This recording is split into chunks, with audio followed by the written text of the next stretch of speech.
Before we get started, I have a quick favor. I've been self-funding the Finding Genius podcast for 5 years now. I've done over 3,000 episodes. And as you can see on YouTube, we're up over 1 million views on the channel, which is fantastic. The next thing I really want to push on is to get up to 10,000 subscribers. Because once we do, we'll be able to put a donate button and we'll be able to solicit donations to help keep the podcast running and to also get the Finding Genius Foundation moving along. We have a big project studying anxiety, depression, and PTSD and working on a product to help people overcome these problems because I've seen them explode recently after the last 2 years of the whole virus situation. So if you would, please subscribe to the podcast. That would help us tremendously. Give us a thumbs up and check in the description for Buy Me a Coffee. It's about $5. If you could buy me a coffee, I'd really appreciate it. It would help keep the channel going, and I love coffee. Thank you. Forget frequently asked questions. Common sense, common knowledge, or Google. How about advice from a real genius? 95% of people in any profession are good enough to be qualified and licensed. 5% go above and beyond. They become very good at what they do, but only 0.1% are real geniuses. Richard Jacobs has made it his life's mission to find them for you. He hunts down and interviews geniuses in every field: sleep science, cancer, stem cells, ketogenic diets, and more. Here come the geniuses. This is the Finding Genius Podcast with Richard Jacobs. Hello, this is Richard Jacobs with the Finding Genius Podcast. My guest today is Mary Frances O'Connor. We're going to talk about a new book she's come out with called The Grieving Body, Sympathetic Nervous System and Grieving. We just got a complimentary copy, which I have to get through. Just got it recently, but thank you, Mary Frances. She's also a professor of psychology at the University of Arizona. So we're going to talk about this interesting topic. So welcome, Mary Frances. Thank you. Thank you so much for having me. Tell me a bit about your background and how you got involved with trying to understand grief. I think I've had this curiosity about how we understand the world around us for a very long time. And specifically, when we have something that feels sort of intangible, like emotions or relationships, how does our brain understand that? But then also, how do we react when there's a shift in that? So how does our body react when a loved one has died is just it's a mysterious process, isn't it? But I think in addition, I've wondered how we might help people who are going through this process by understanding not just what they're experiencing, but why and how. And that's led me to doing, 25 years now of research on the immune system and cardiovascular system as people are grieving. Well, how have you done that? Have you instrumented them and then they get told bad news, or how do you know? So I do a variety of different methods in my studies, but usually I have people participate in the studies when they've experienced the death of a loved one. So sometimes I learn about them through bereavement support groups. I have some strong relationships with hospices in Tucson, Arizona, where the University of Arizona is. And when people participate, it really depends what study they're in, but they are generous enough to let us sometimes take blood or to measure their heart rate and blood pressure while we're having a conversation with them while they experience, say, a wave of grief to figure out how the body is reacting. Okay, so what have you observed? What have you seen? Is it the person that's suffering themselves, or is it family members are you looking at? So I'm looking at a person who is grieving themselves. And when they are going through that process, there are studies that come out of my own lab that show that, for example, when we're having a wave of grief, that our blood pressure and heart rate do in fact increase. And although that might not sound terribly surprising, it increases as though we were doing moderate exercise, which, we're just sitting having a conversation. So that's pretty interesting. But in addition to that, what we see is that it's the people who are struggling the most sort of day to day, that are having the most grief intensity day to day. When they are having this wave of grief in our laboratory, their blood pressure actually goes up the most. And the reason that's important is because we know from other research, from really large data sets, that there is such a thing as the broken heart, that in fact people are at risk for heart attack and stroke after the death of a loved one. So by understanding that during a wave of grief might be a time when they are most at risk because of the reactivity in their cardiovascular system, that can help us to understand better how to support people, because the waves of grief are going to happen, and they help us to understand what's going on emotionally. So we have to figure out, how do we support their body while they're absorbing this new reality they're living in. Okay, so I mean, how much does the heart rate go up? How much does the cardiovascular system get stressed? Are you able to quantify it? We are able to quantify it. There's a paper out in a journal last year where we did just that.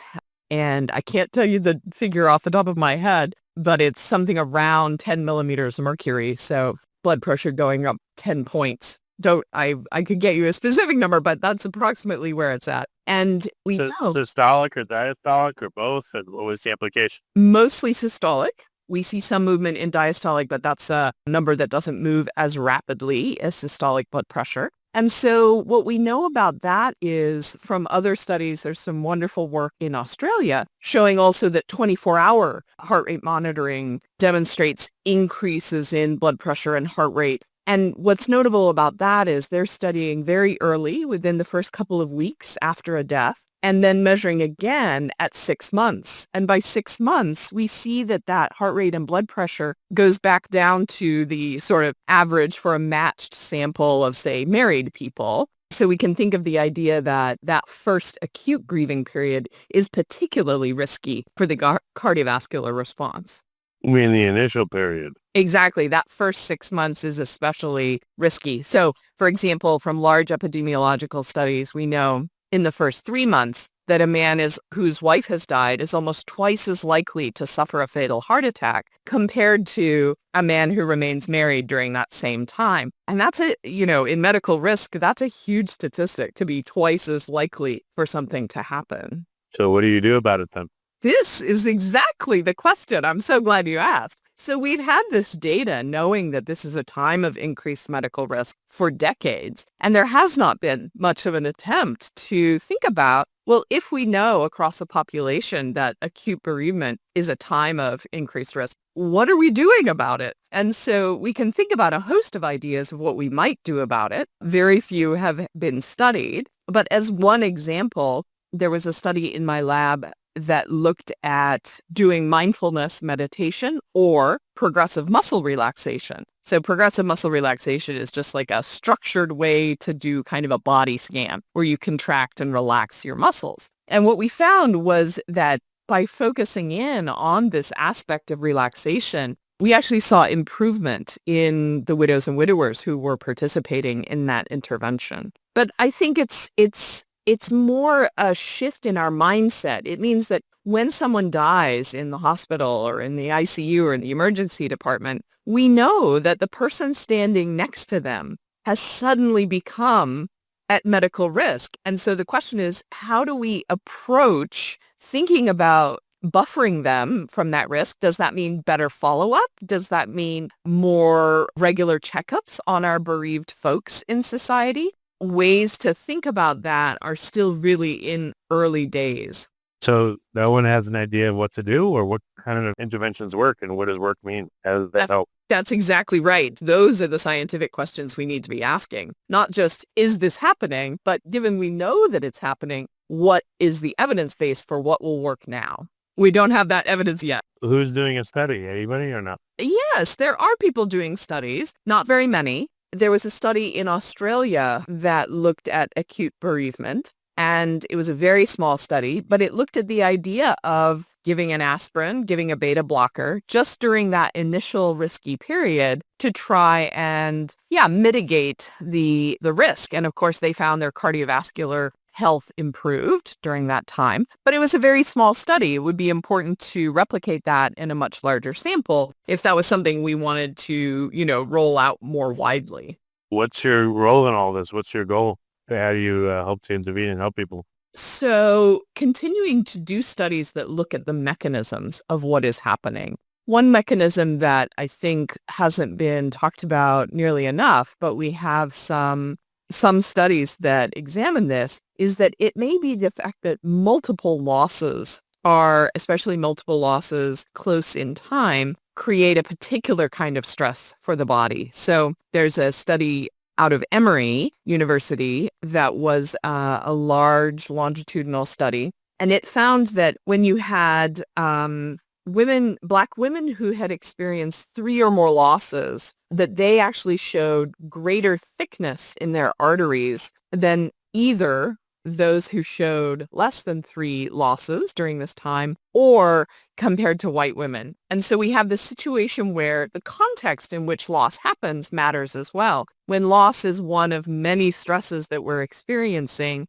that can start to accumulate in the body, something we call the weathering hypothesis. And we saw this a lot during COVID, where people actually had multiple deaths in a fairly short period of time, making greater medical burden for them. Okay, so it makes sense, right? If you have more trauma, then you'll be more traumatized. But what are some of the suggestions on how to help people besides just giving them a pill? What about counseling? I mean, exercise? Like, what do you do for these people? Before we continue, I've been personally funding the Finding Genius podcast for 4.5 years now, which has led to 2,700 plus interviews of clinicians, researchers, scientists, CEOs, and other amazing people who are working to advance science and improve our lives and our world. Even though this podcast gets 100,000 plus downloads a month, we need your help to reach hundreds of thousands more worldwide. Please visit findinggeniuspodcast.com and click on Support Us. We have 3 levels of membership from $10 to $49 a month, including perks such as the ability to see ahead in our interview calendar and ask questions of upcoming guests, transcripts of podcasts you're interested in, the ability to request specific topics or guests, and more. Visit findinggeniuspodcast.com and click Support Us today. Now back to the show.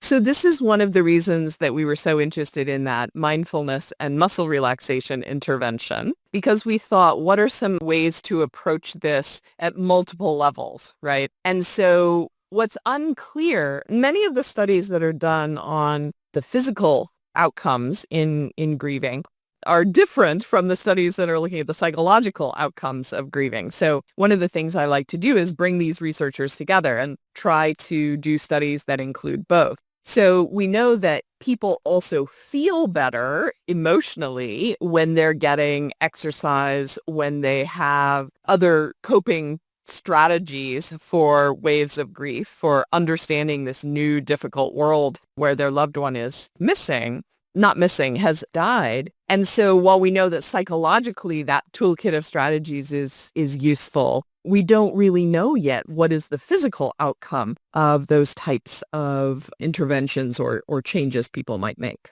Are you so you're thinking that a meta-analysis of the existing studies would help, or what would move this forward in terms of understanding and helping people? Unfortunately, we have too few studies yet to do something like a meta-analysis. So I think right now what we're hoping for is larger studies where we're focused in on some of these mechanisms. So a longitudinal study that looks at both the physical functioning of the grieving person across many months and the emotional health of the person across many months. By being able to bring those pieces of data together in a large longitudinal data set, we would get a much better causal picture. Does our physical health improve first and then our emotional health improves? Is it the other way around, that once we start to have less intense and frequent waves of grief, that we see changes in the cardiovascular system? We don't really know. And so a larger study like that would very much be important for the field.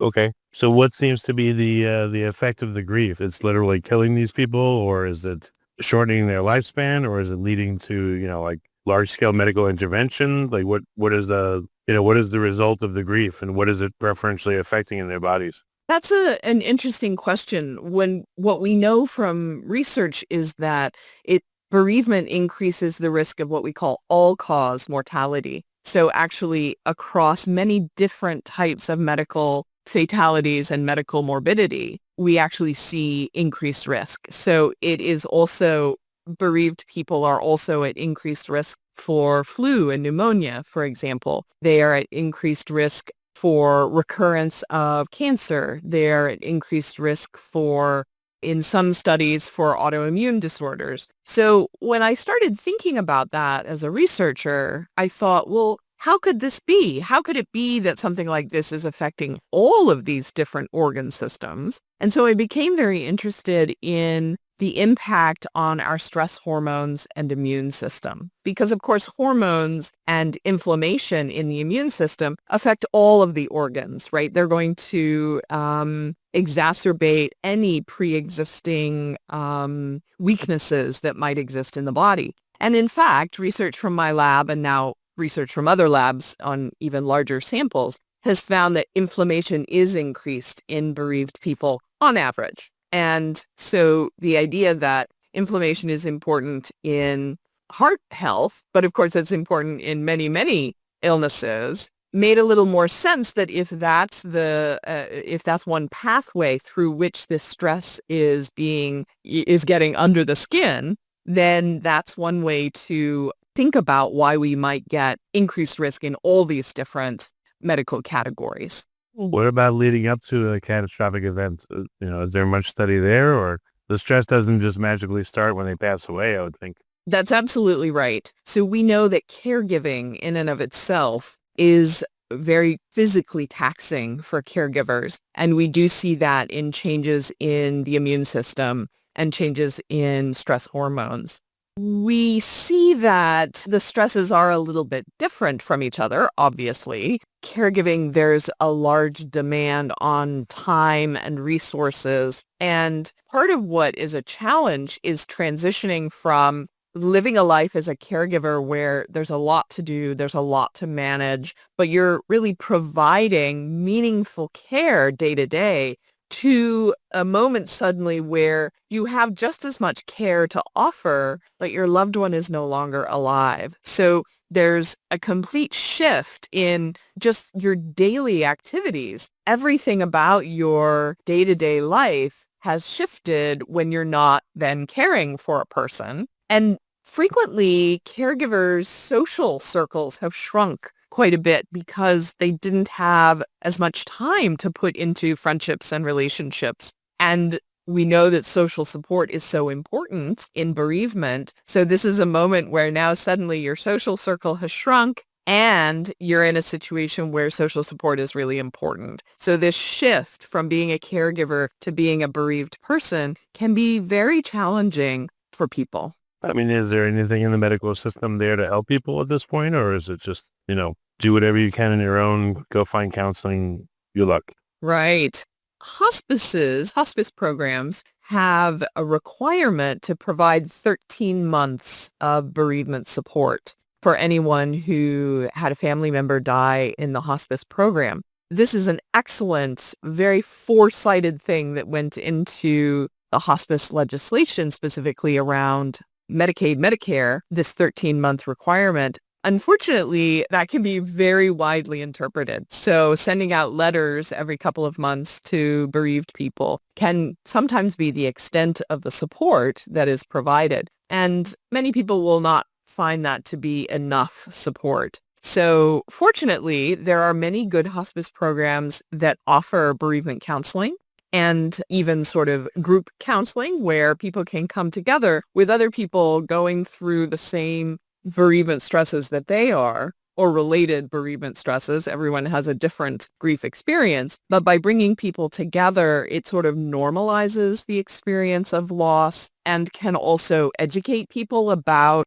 what do we typically expect during grieving and how to reach out for support and some of the strategies that bereaved people are using to navigate those waves of grief is something that gets shared then across people. So many people find bereavement support groups to be useful. Not everyone responds to them. Not everyone really likes that type of support, but they are effective for many people.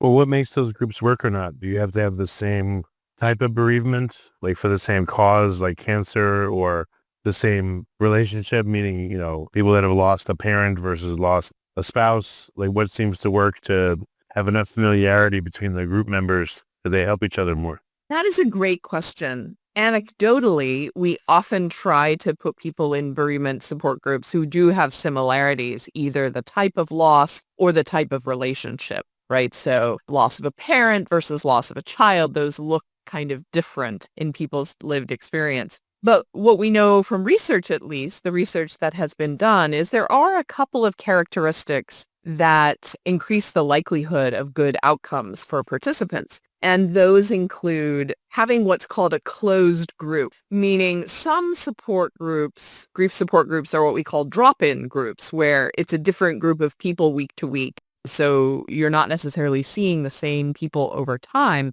With a closed group, and another characteristic that seems to be helpful is a time-limited group. So, for example, you might say, we're going to do a 6-week group and sign up here. It'll be, the same 10 people or however many for that 6 weeks. So you sort of build relationships. You come to understand each other's experience and build trust, I think, within the group. And then having the group led by someone who has some training. Now, that doesn't mean a psychologist, but someone who has some training in grief education specifically. So that could be a pastor, that could be a nurse, that could be a social worker, chaplain. The sort of title doesn't matter. But what does seem to matter is that they have some training when they're facilitating these time-limited closed groups.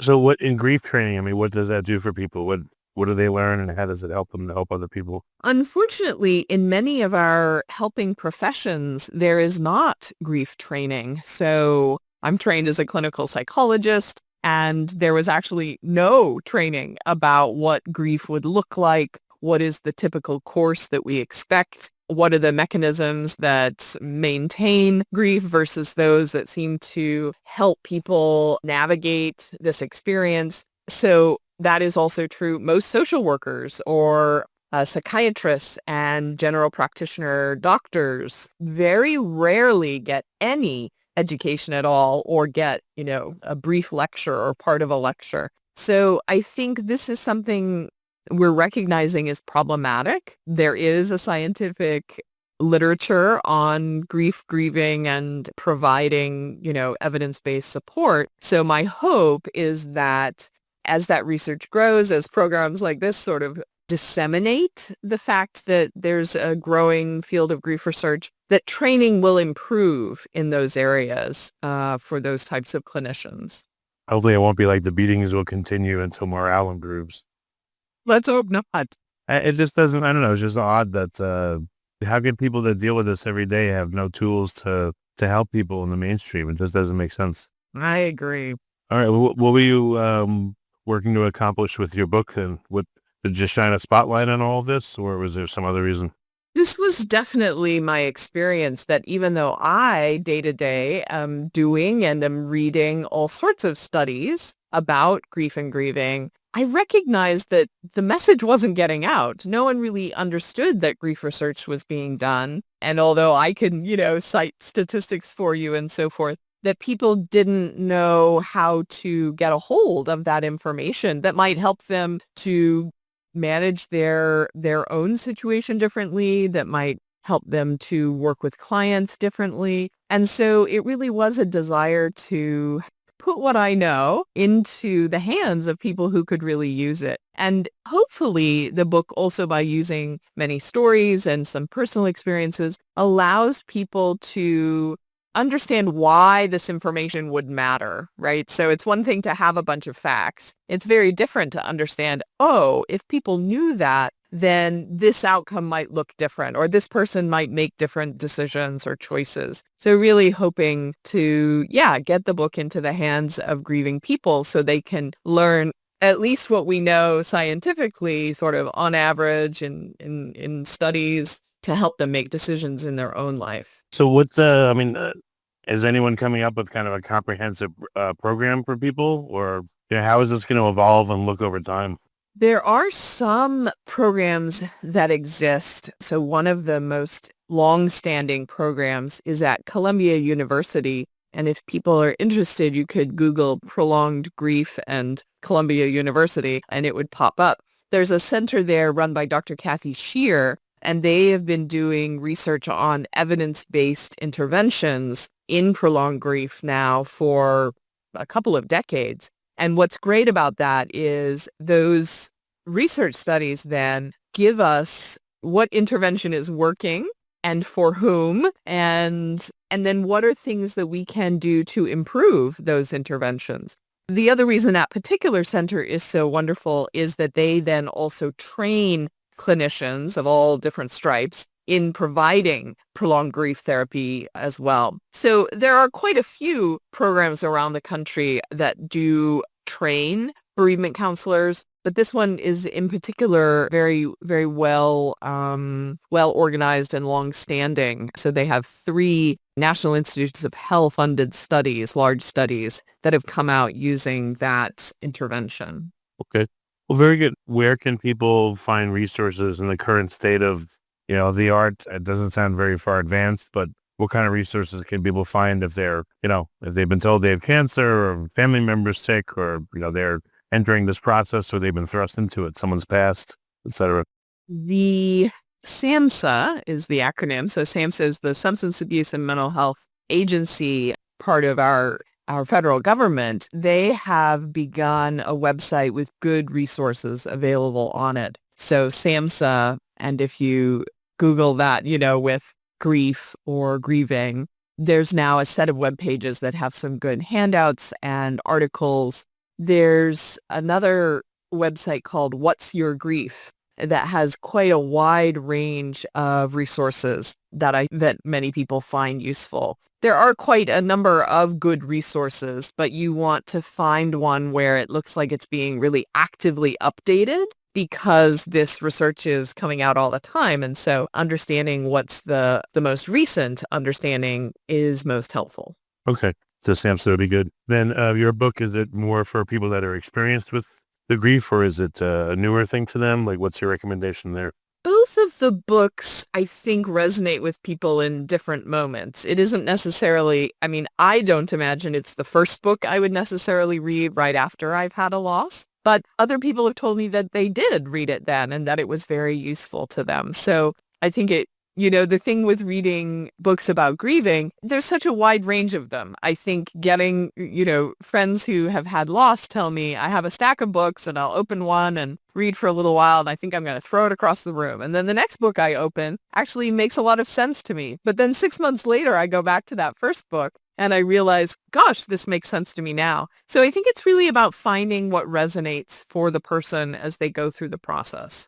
Okay. Maybe a guide in the beginning of the book or something, on where you're at. But all right. Well, very good. Yeah. Thank you, Mary Frances, for coming and for explaining all this. And seems like it's an area that needs a ton of work and it would be very helpful to people. So I hope that, researchers really get on it and come up with some efficacious stuff. Great. Rich, thank you so much for bringing this to people. No problem. If you like this podcast, please click the link in the description to subscribe and review us on iTunes. You've been listening to the Finding Genius podcast with Richard Jacobs. If you like what you hear, be sure to review and subscribe to the Finding Genius podcast on iTunes or wherever you listen to podcasts. And want to be smarter than everybody else? Become a premium member at findinggeniuspodcast.com. This podcast is for information only. No advice of any kind is being given. Any action you take or don't take as a result of listening is your sole responsibility. Consult professionals when advice is needed. Agency, part of our federal government, they have begun a website with good resources available on it. So SAMHSA, and if you Google that, with grief or grieving, there's now a set of web pages that have some good handouts and articles. There's another website called What's Your Grief that has quite a wide range of resources that many people find useful. There are quite a number of good resources, but you want to find one where it looks like it's being really actively updated, because this research is coming out all the time. And so understanding what's the most recent understanding is most helpful.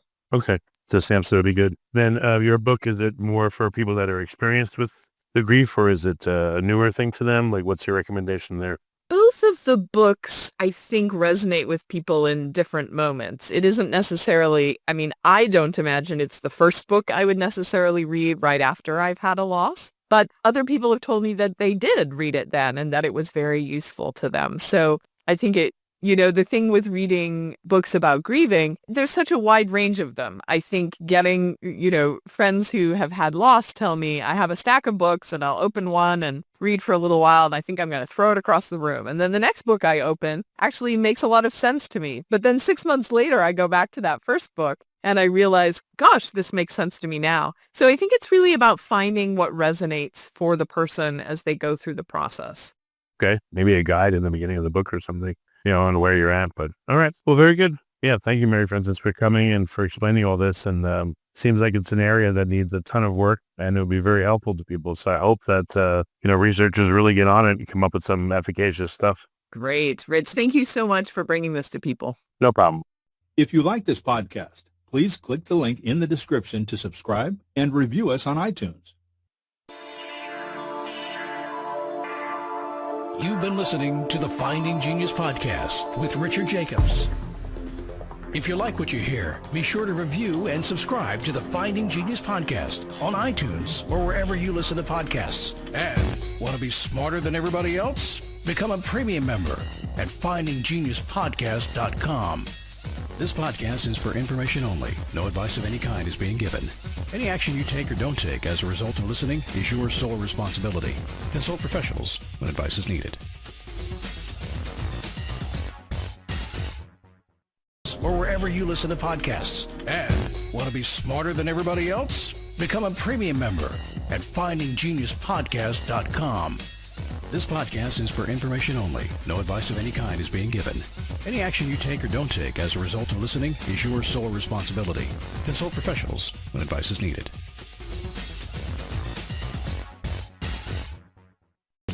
Consult professionals when advice is needed.